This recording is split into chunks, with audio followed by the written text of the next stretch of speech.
A lot of this isn't going to make sense to you, and I'm sorry about that. I'm just going to start at the beginning, with the house.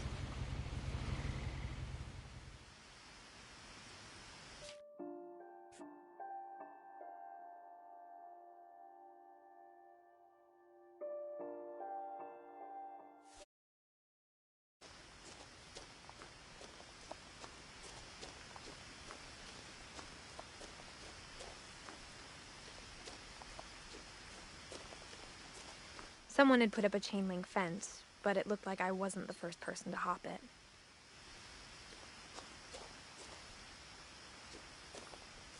My brother Milton disappeared when I was 4. It was like the house just swallowed him up.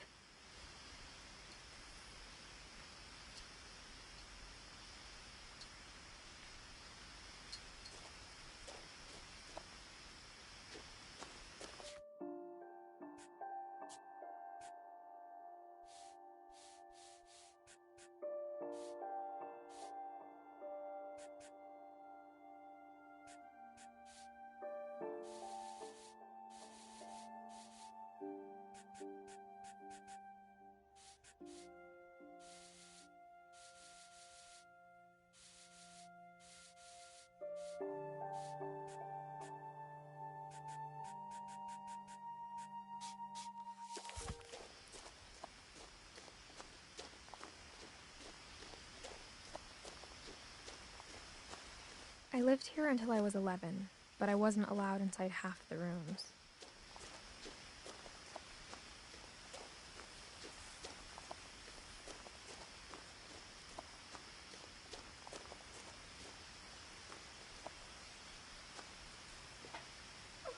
Inside the mailbox were bills from 7 years ago, marked urgent, open immediately.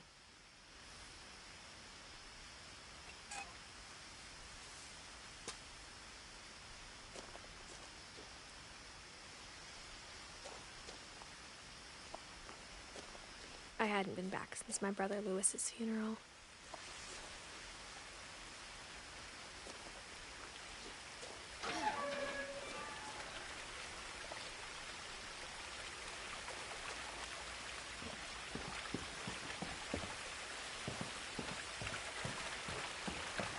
In her will, my mother left me a key, but didn't tell me what it unlocked.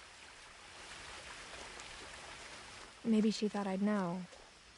Or she thought that the mystery would be enough to bring me back.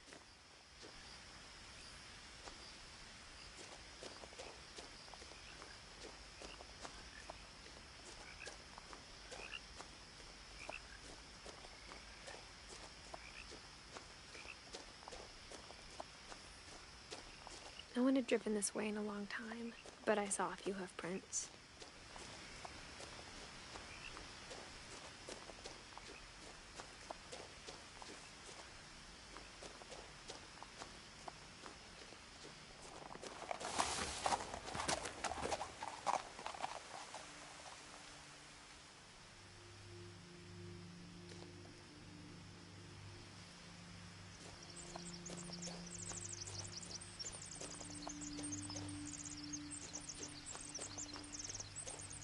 The truth is, even after I inherited the house, I never thought I'd come back to it.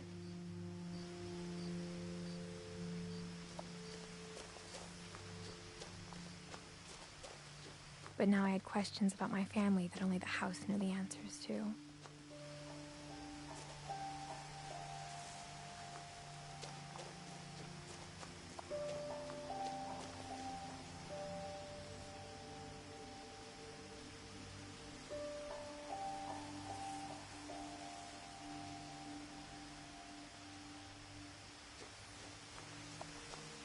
The house was exactly like I remembered it, the way I'd been dreaming about it.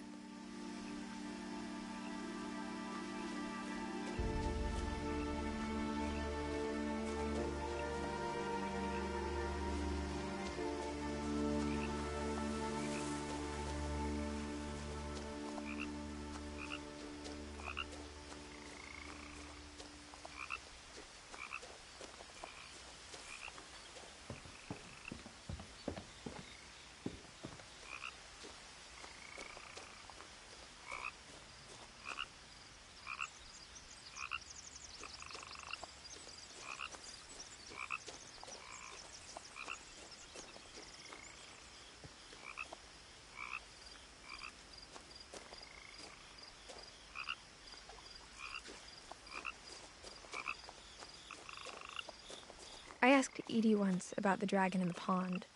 She said it had killed her husband. I was 6. It seemed like an odd joke to me, even then.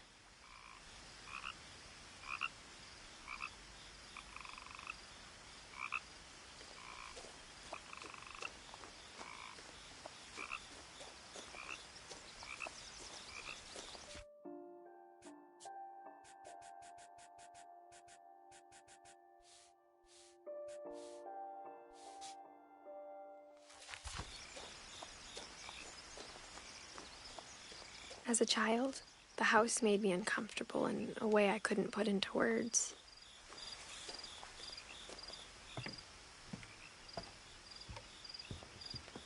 Now, as a 17-year-old, I knew exactly what those words were. I was afraid of the house.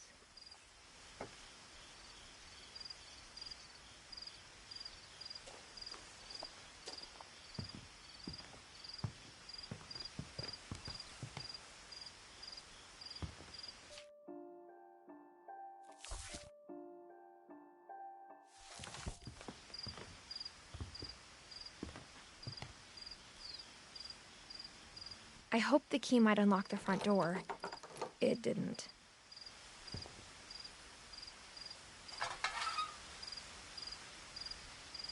Looking in, I felt like the house itself had been waiting for me.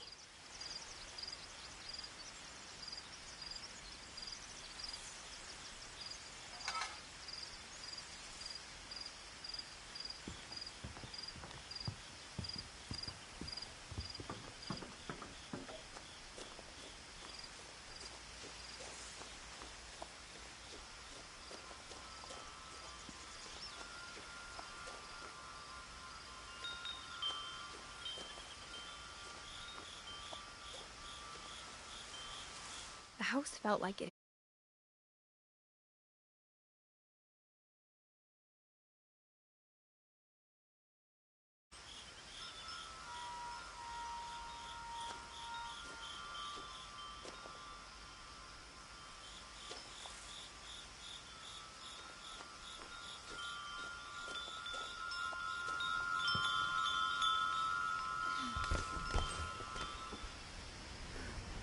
Crawling through the doggy door used to be a lot easier when I was 11.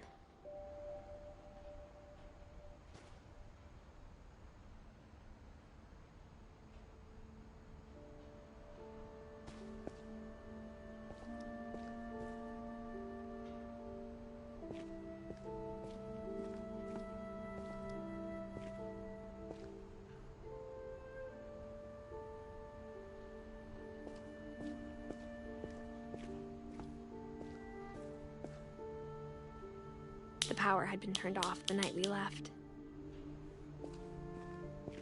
For the first time in years, I felt like I was home.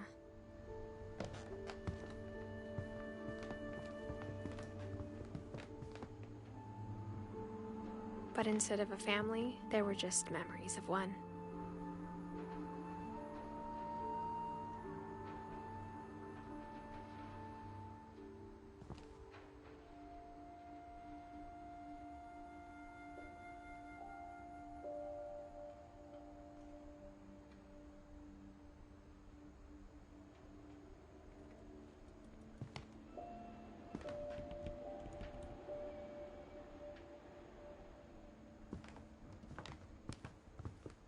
Like how only one restaurant would deliver to our house, so we had Chinese a lot.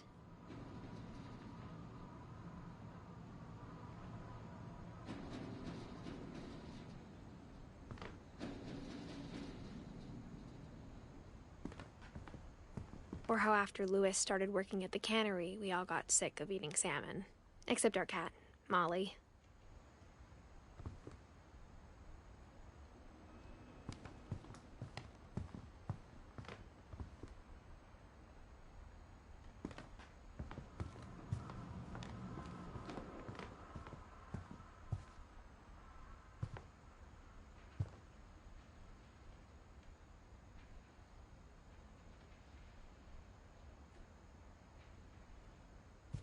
The table was still a wreck from the night we left.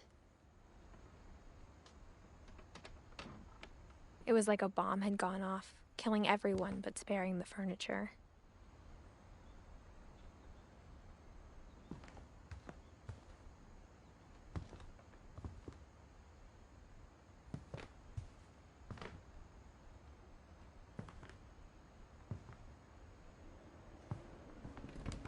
My mom was the only one of us who could imagine Great-Grandma Edie living in a nursing home.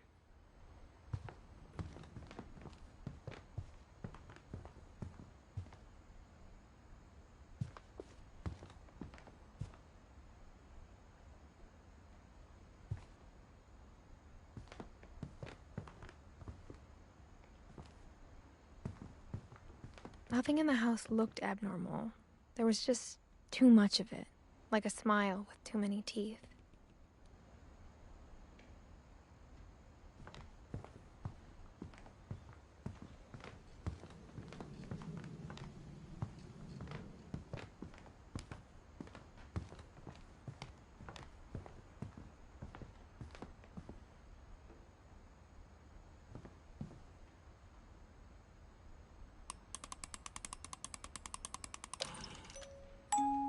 Great-Grandpa Sven built a music box for Barbara, along with the rest of the house.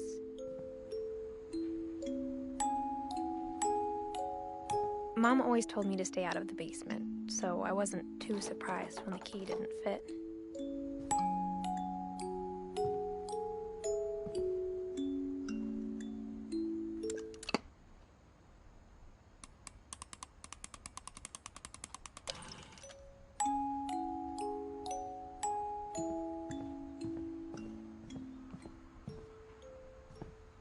My mom wasn't much of an optimist, but she never stopped believing that my brother Milton was alive.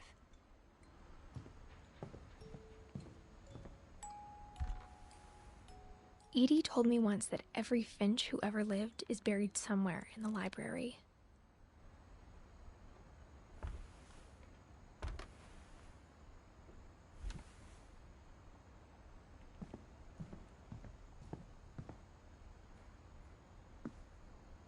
After Milton disappeared, Mom sealed up all the bedrooms. Then Edie retaliated and drilled peepholes.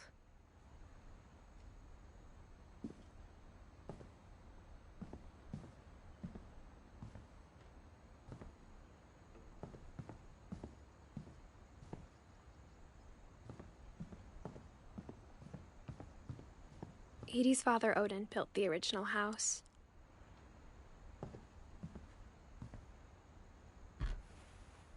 Barbara was a child star for 2 years, until America grew out of it.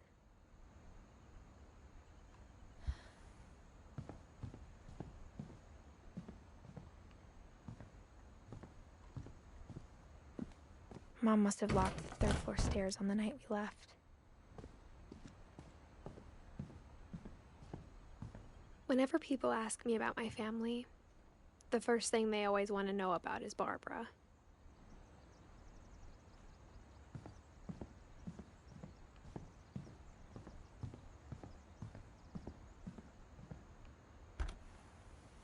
As a kid, I just assumed every house had peepholes and sealed rooms you weren't allowed inside of.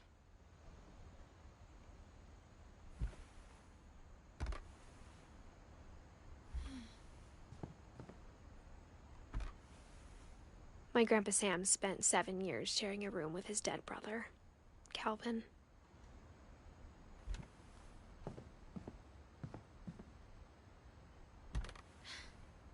The last time I was in Edith Sr.'s room, I was 10 and she was painting my portrait.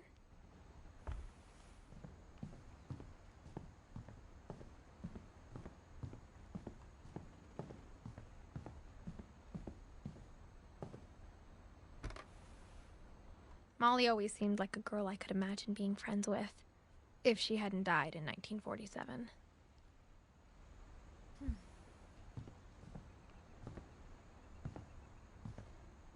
I spent a lot of time playing in Great Uncle Walter's room. I think my mom sometimes regretted not sealing it up.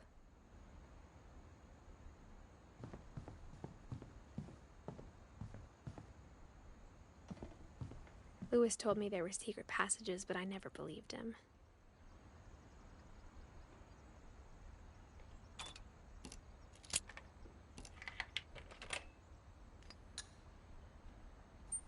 Turns out, my mom was really good at keeping secrets.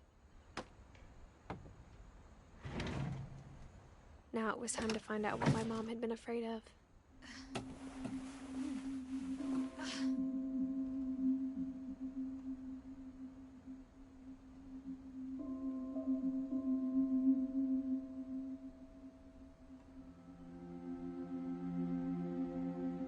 From the paintings on the wall, it was clear my brother Milton had been here before me. Reading this, maybe it sounds like I had a plan.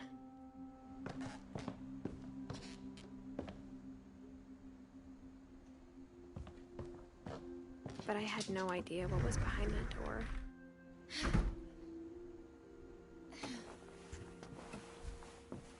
Just like I had no idea where all this was gonna lead.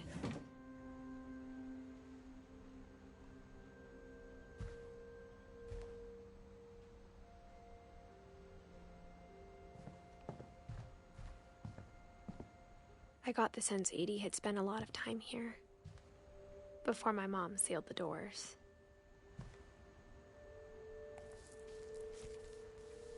December 13th, 1947. Dear Diary, I'll be gone soon, but I wanted to tell somebody about what's gonna happen. It started when Mom sent me to bed without dinner. I woke up and I was starving, so I looked around for something to eat. The gerbil food was dry, but I didn't mind it.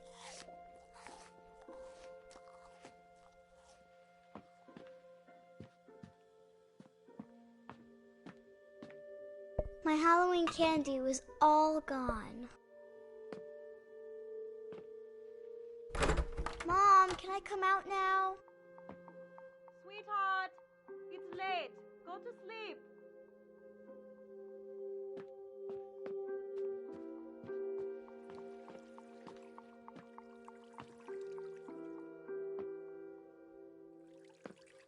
I thought about eating Christopher, but I held back.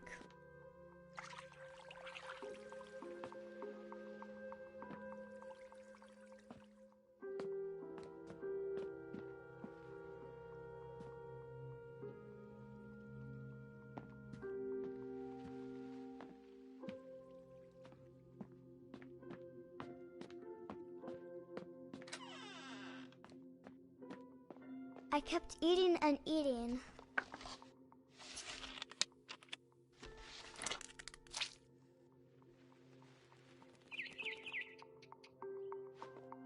I ate a lot of things that night.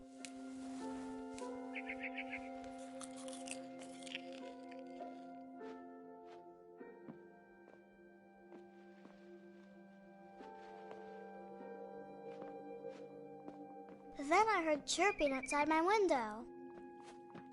It was a barn swallow going back to her nest. I reached out for her.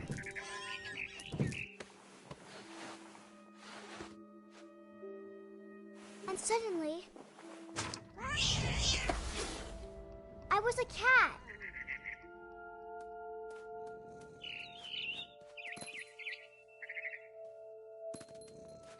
I tried to be quiet, but the bird was really scared.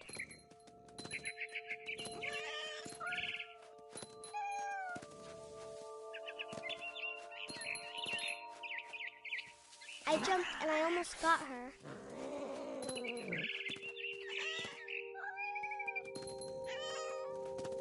I could tell she was getting really tired. Now I was up in the big tree. I promised Dad I wouldn't climb it anymore. All I cared about was eating. I gobbled her up. And suddenly, I was an owl. First, all I heard was the wind. Then I heard little teeth nibbling in the grass.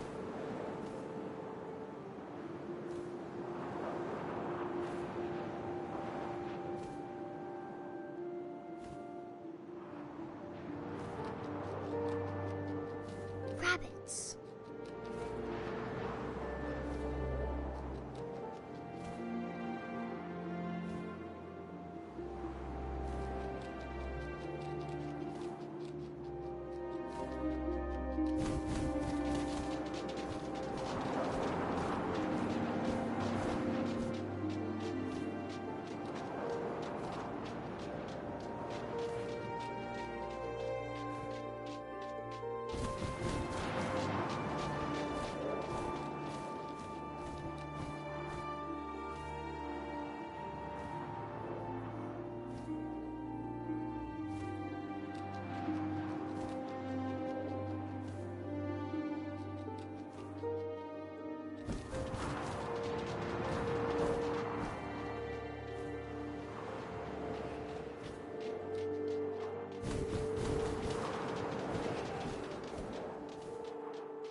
up and seen mine through my talons.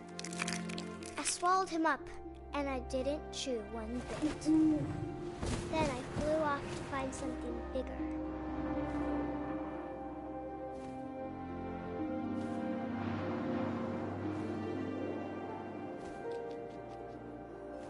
A mama rabbit.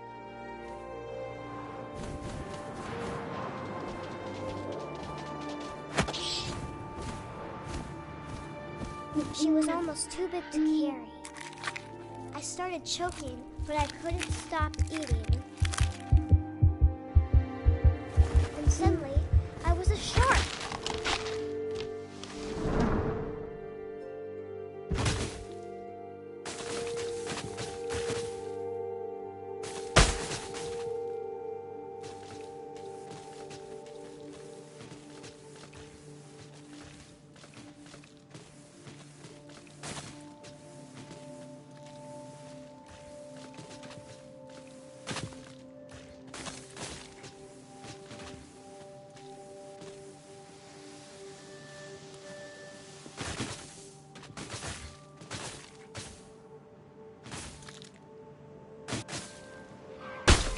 I rolled off the cliff and into the ocean.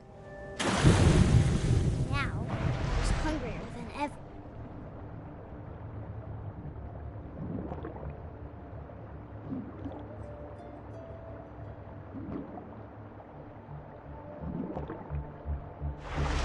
I wanted fat, juicy seals. I tore off her flipper, and it tasted really good.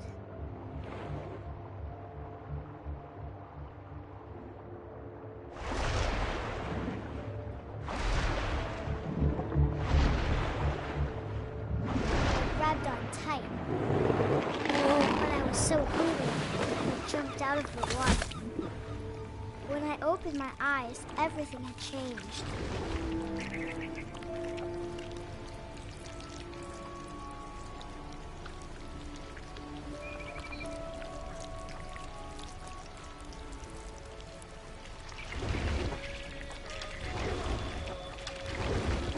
A monster, and I smelled people everywhere.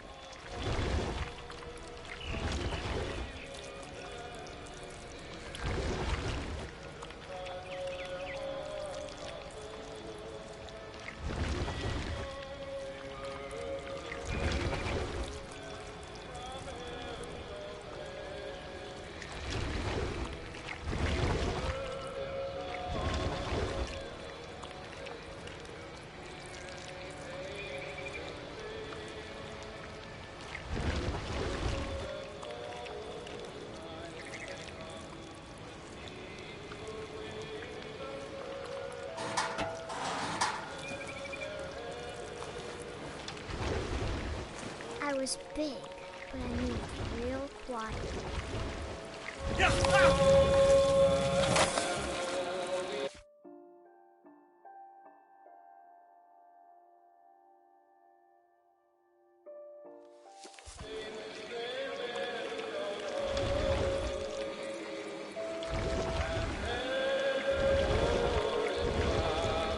I wanted to stop, but also I didn't.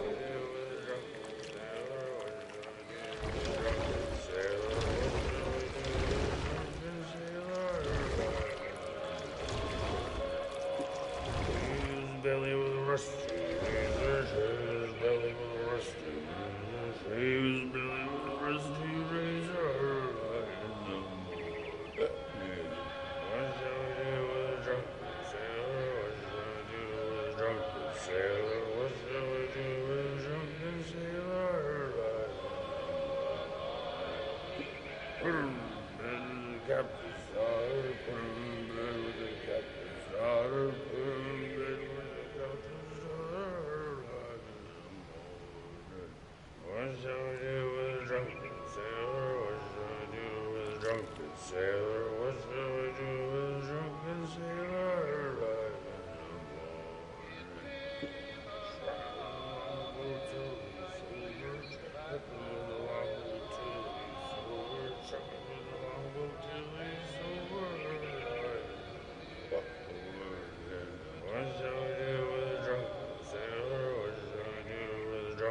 sailor, what shall we do with a drunken sailor? Put him in the scuppers with a hose by bottom, put him in the scuppers with a hose by bottom, put him in the scuppers with a hose by bottom, what shall we do with a drunken sailor? What shall we do with a drunken sailor? What shall we do with a drunken sailor?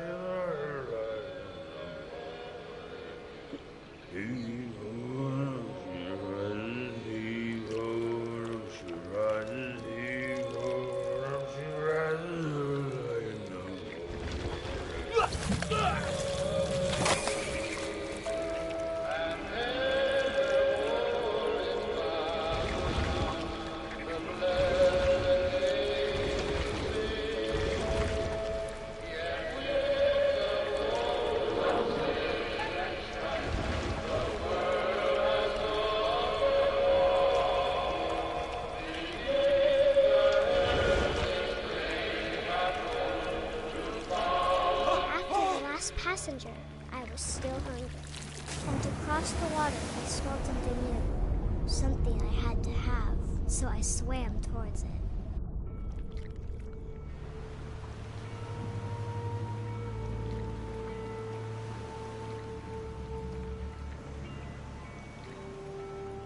I slithered onto the sand, and the good smell went into an old pipe.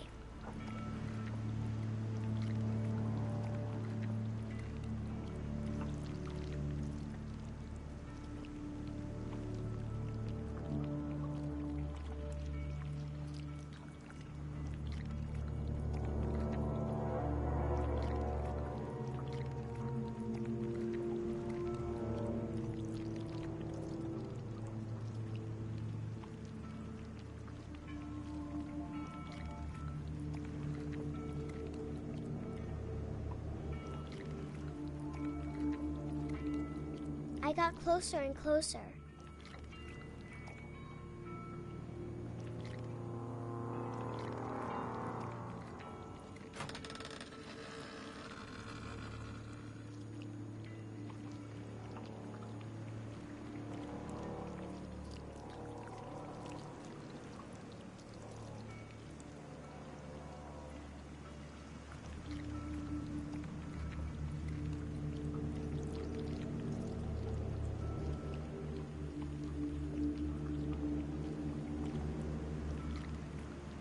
All of my stomach started growling. And suddenly, I was me again. I held my breath for a long time, but I couldn't hear anything. I think it's waiting for me to fall asleep. But it's not going to wait much longer. It needs to feed, and we both know I will be delicious.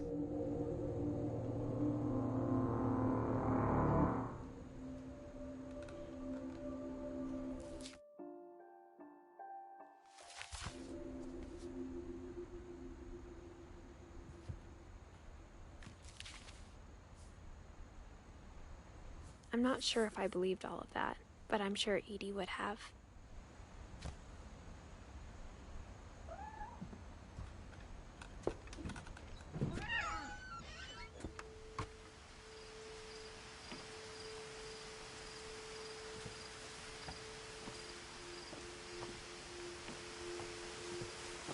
This will be obvious later, but my mom never told me any of these stories. Edie would have, but Mom didn't like bringing up the past. Though, when we adopted a stray kitten, she was the one who named it Molly. I spent a lot of time in Great-Grandma Edie's room.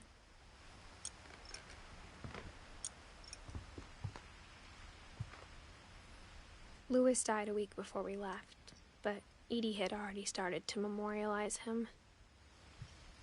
Edie knit me a new pair of gloves every year, just in time to replace the old ones.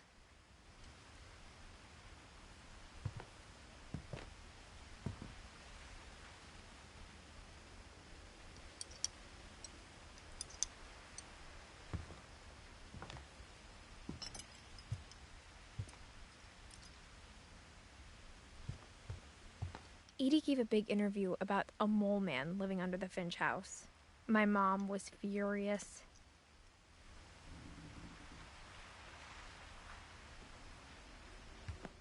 I hadn't thought of myself as Edith Jr. for a long, long time.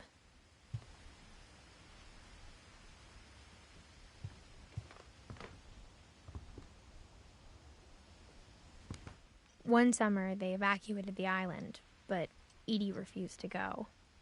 For a few weeks, she was a celebrity.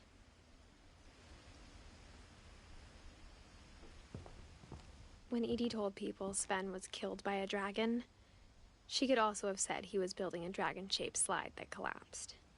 She could have, but she didn't.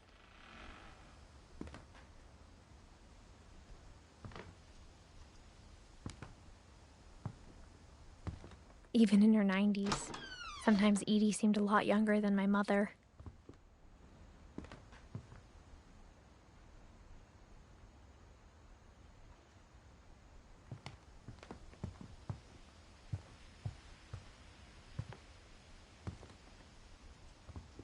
Her room was like a museum.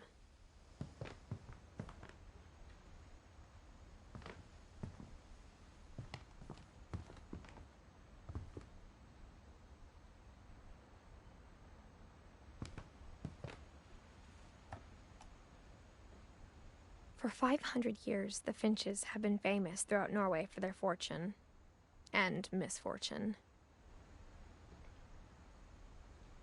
Odin Finch buries the latest victims of the family curse, his wife Ingeborg and their newborn son, Johan.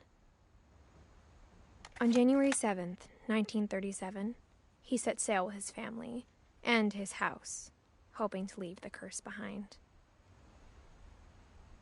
But 40-foot waves off the coast of Washington send the house and Odin to the bottom of the sea. Odin's daughter Edie, with husband Sven and baby Molly, step ashore on their new home, Orcas Island. Odin Finch is the first to be buried in the new family cemetery. His daughter Edie is already dreaming of a new Finch house.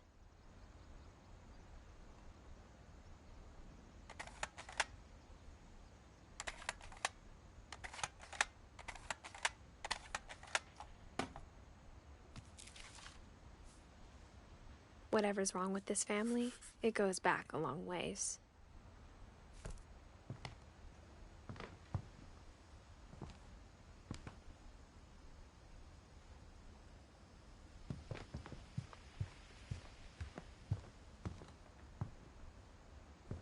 The only trace Grandpa Sam's first wife Kay left on the house was the pink bathroom.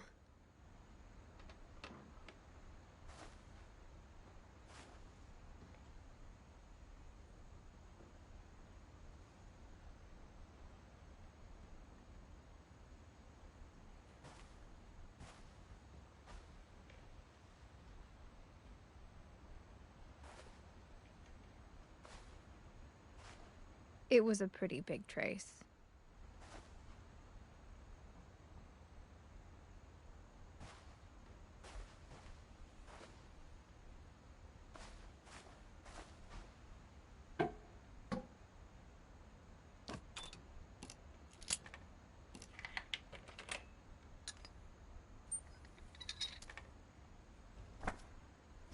There's a secret in this bathroom. It's in the last place you would look. It isn't in the cupboard. It's hidden in this book.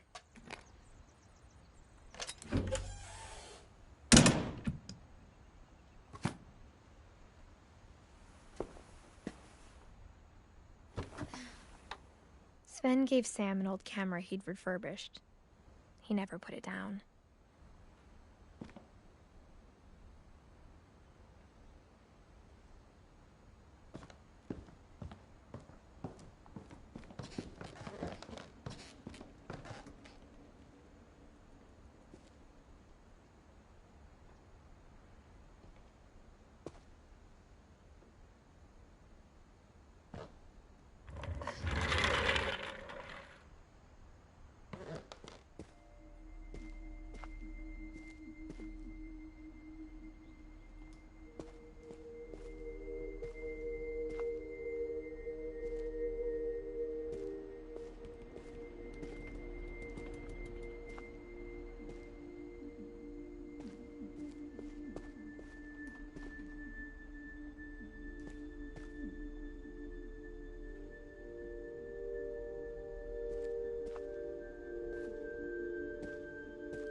I knew Grandpa Sam had a twin,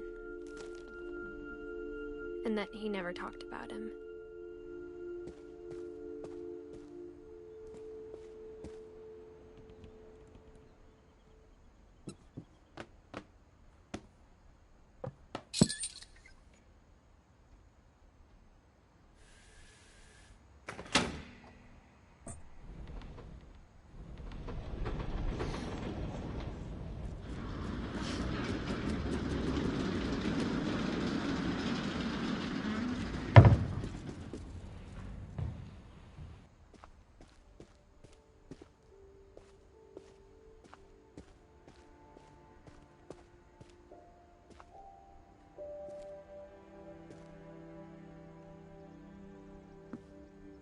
I guess my grandpa didn't like history any more than my mom did.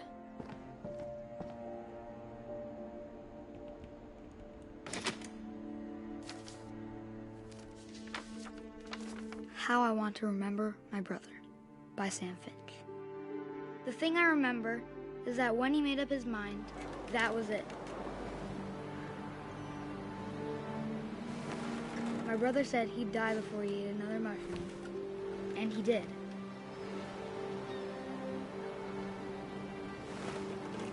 At Barbara's funeral, we swore we'd never be afraid again, and he wasn't. I think Calvin always wanted to fly.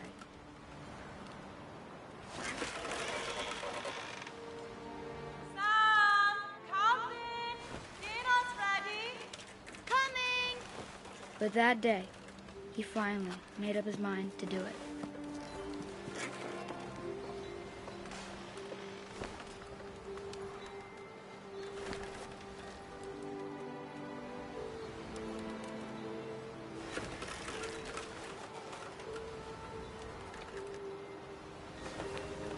I told him going around was impossible.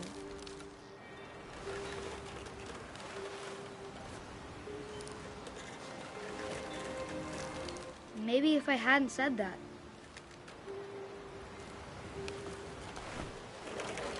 Calvin, I'm not gonna tell you again. Maybe if the wind hadn't picked up. Then maybe he'd still be here. But I doubt it. I think he'd already made up his mind. That's what I want to remember about my brother.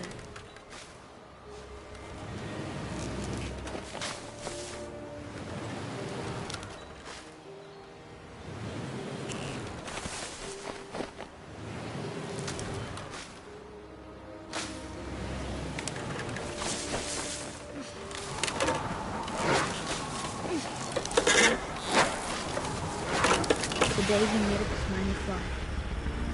And he did.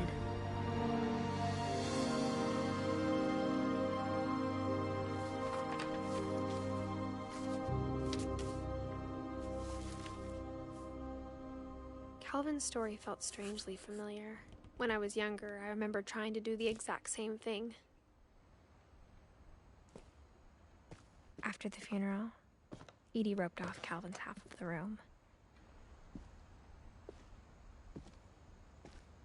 Mom said Grandpa Sam enlisted at 18 and never set foot in the room again.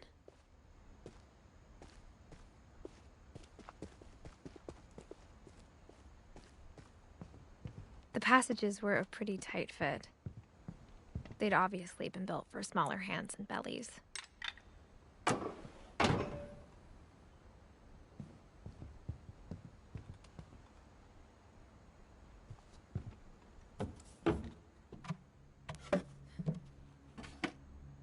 Growing up, I always thought of Barbara as a child star.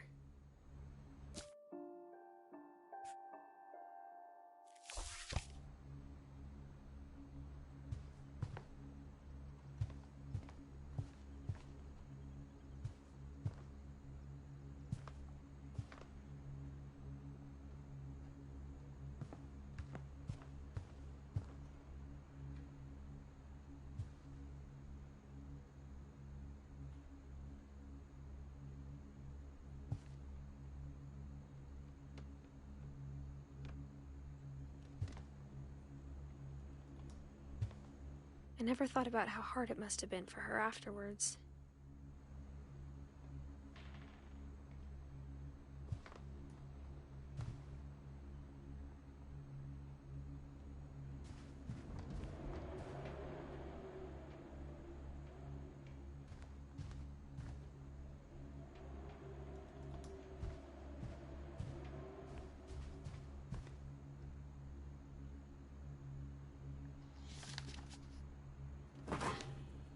Of all the stories people wrote about Barbara's death, I'm surprised Edie saved this one.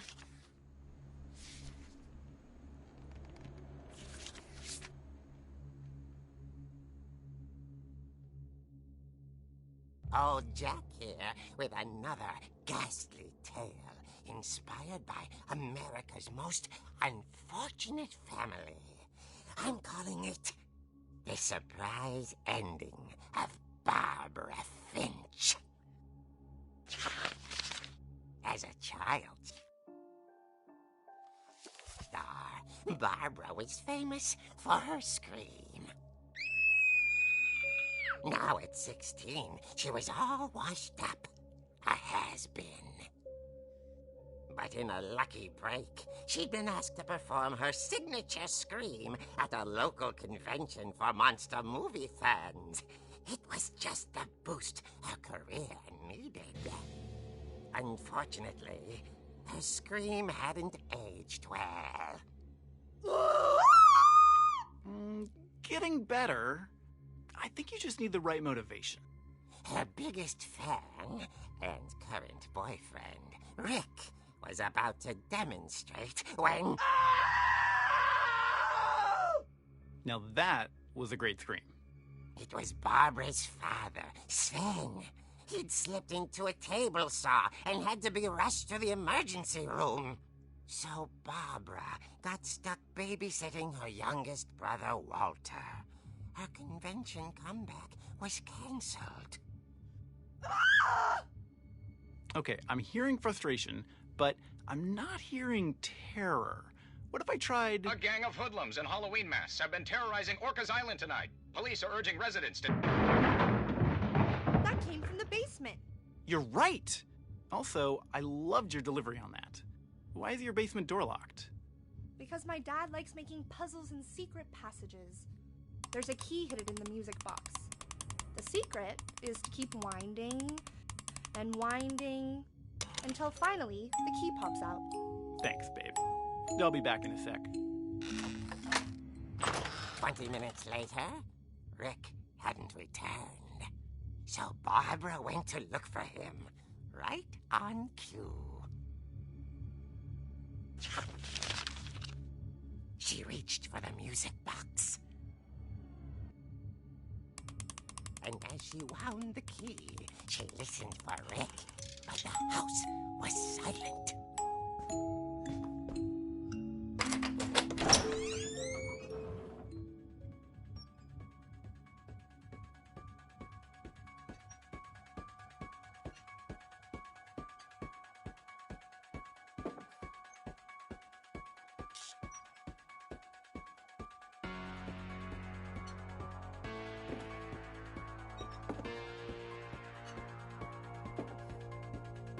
She found Rick's crutch and imagined the worst.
The gang's leader is the infamous Hookman killer, Dr. Carl Hamill, who impaled and then ate his family 10 years ago tonight.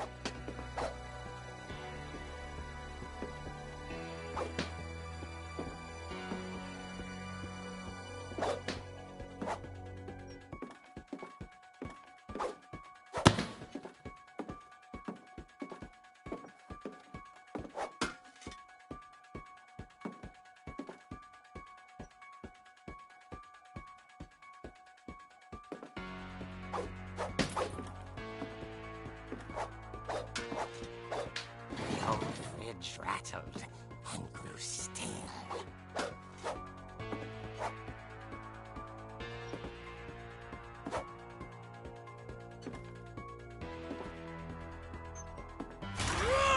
Oh dear! Oh! Rick? Barb, relax. I was just trying to scare you to help you find your scream. Well, I'm not scared, Rick. I'm furious. Then act furious. All I'm getting from you now is that you're hurt and confused and you're... She threw him out, but she kept a little something to remember him by. Barb, have you seen my other crutch? And she was still holding it when she fell asleep watching the late picture show. Hours later... Barbara! Walter, what's going on up there? Ah! Okay, I'm coming up, but if this is a trick, you're dead, Walter.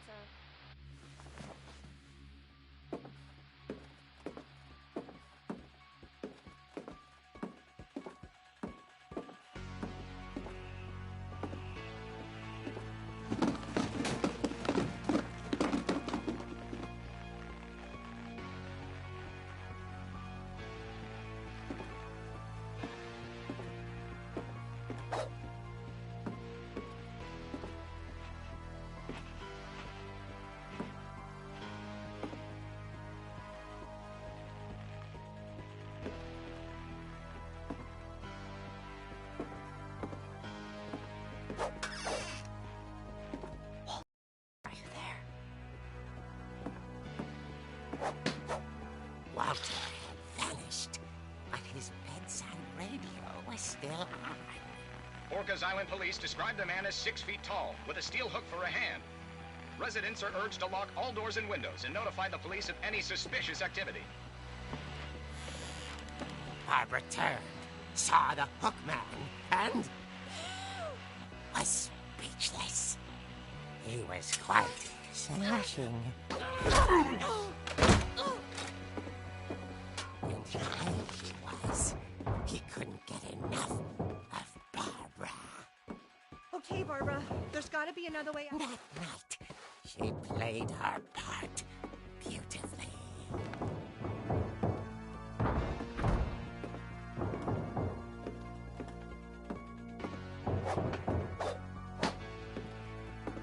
Molly's door hadn't been opened in years. The hinges groaned.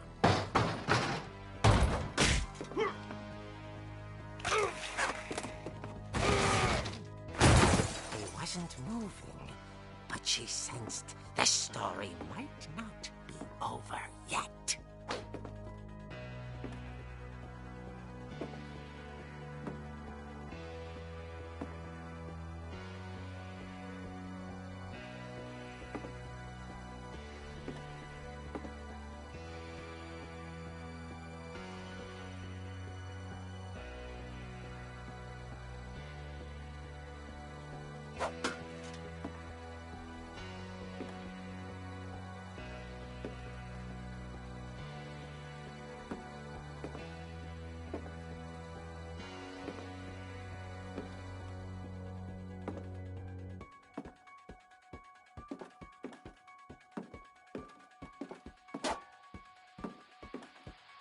milkman had vanished.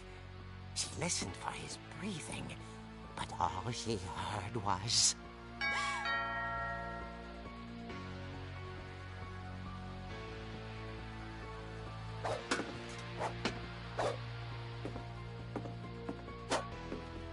Someone at the door was dying to speak to young Barbara. At the door, she heard whispering. It was coming from inside the house.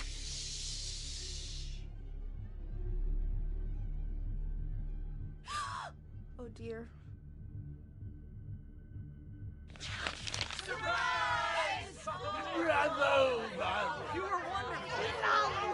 The monsters had come to surprise her.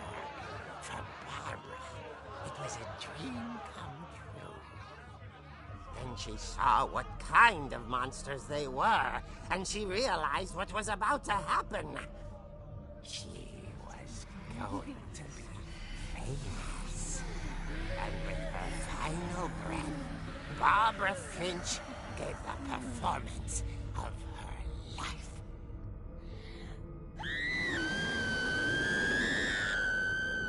I wasn't there myself, but I hear Barbara was magnificent. Poor girl. She had a taste for stardom.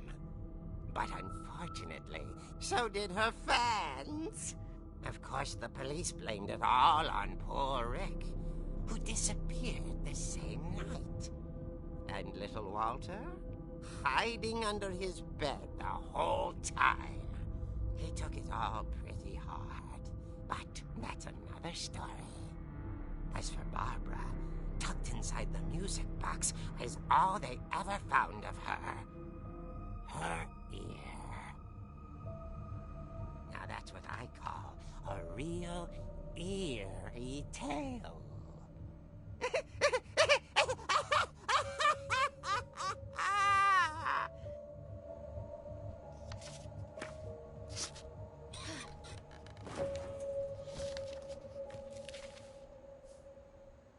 Edie told me all Barbara wanted was to be remembered, as absurd as that comic was.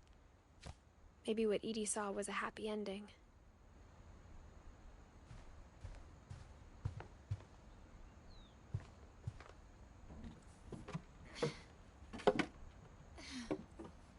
I guess now I know why Mom didn't like me playing with the music box.